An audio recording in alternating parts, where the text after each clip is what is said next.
Dagы bir жолу assalamu alaikum. Komuzdu үйрөнүүчүлөр, улутту сүйүүчүлөр. Мынакей кече бир аз үйрөткөндүм сүдүм эле. Бүгүн дагы ошол нерселерди кагаз жүзүндө дагы бир жолу тастыктап койгум келди. Анткени түшүнбөй жатам дегендер үчүн. Мынакей жогоруда бир деп турат. Көрдүңүздөр, э? Бир. Бул эмне үчүн ылдый жакка штрихтер кетип атат? Бул мындай. Комузду колго алгандан кече кармаганды үйрөтпөдүк беле, андан кийин жалаң ылдыйды көздөй. Көптү кайталайсыздар. Бул үчөө менен эле токтоп калбайсыздар, дагы кетесиздер. Экинчисин болсо көрдүңүздөр мынакей.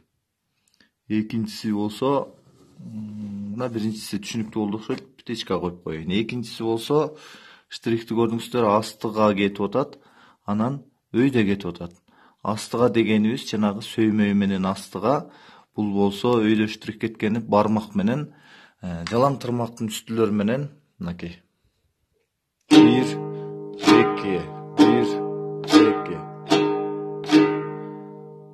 Дагы ушул сыяктуу көптү жазайбыз. Түшүнүктүү болду түшүндүрдүм окшойт. Птичка коюп коеюн. Ал эми үчүнчүнү болсо көрдүңүздөр. Эми үчүнчүгө келели, мынакей. Үчүнчүгө болсо муну кандай кылабыз? Көрдүңүздөр, астыга, дагы бир жолу астыга. Үчүнчүсү болсо жакыныраак аралыкта өйдө кетип атат. Себеби могул ылдамдыктан дагы батыраак деген сөз да, андан дагы. Түшүндүңүздөр болуш керек. Астыга 2 жолу.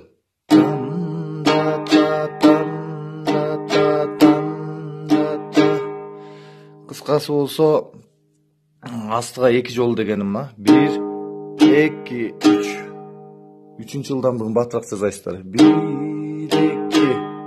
Көрдүңүздөр, э? Үчүнчүсү болсо түшүнүктүү болуш керек. Ал эми төртүнчүсүнгө келип атабыз. Улам эле бирден кошуп жүрүп отурабыз. Үстүңкүдөгүгө дагы бир мынакей кошулду. 1, 2, 3, 4 шилтем жазайт экенбиз. Жанагыга эле бирди кошулду, мынакей. Астыга 2 жолу.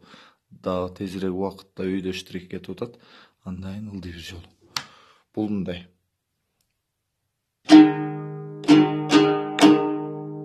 Көрдүңүздөр, ушул эле. Бирок ушунун көбүн жазайбыз да.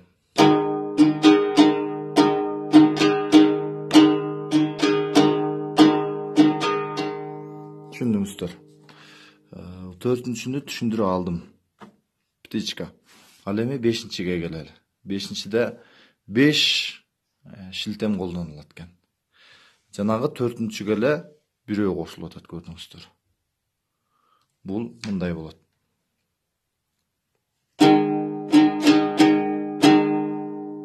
Ушундай эле көптү жазайсыңар.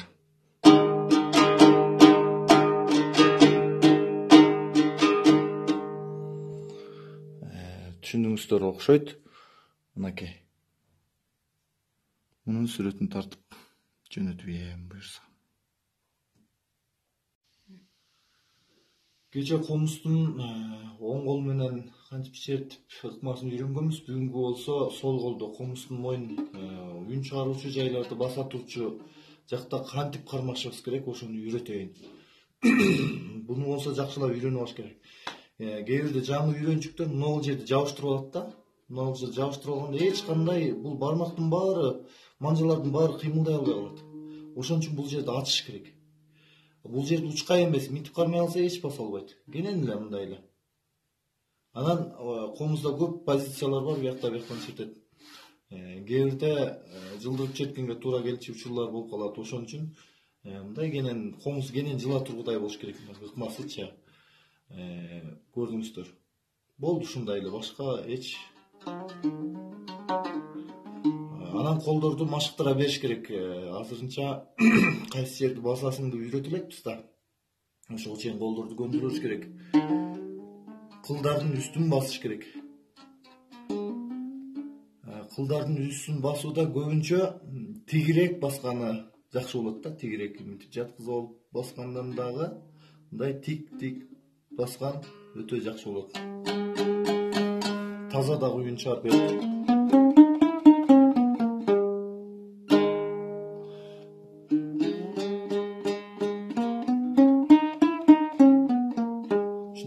үн чыгарганга машык кылыңыздар.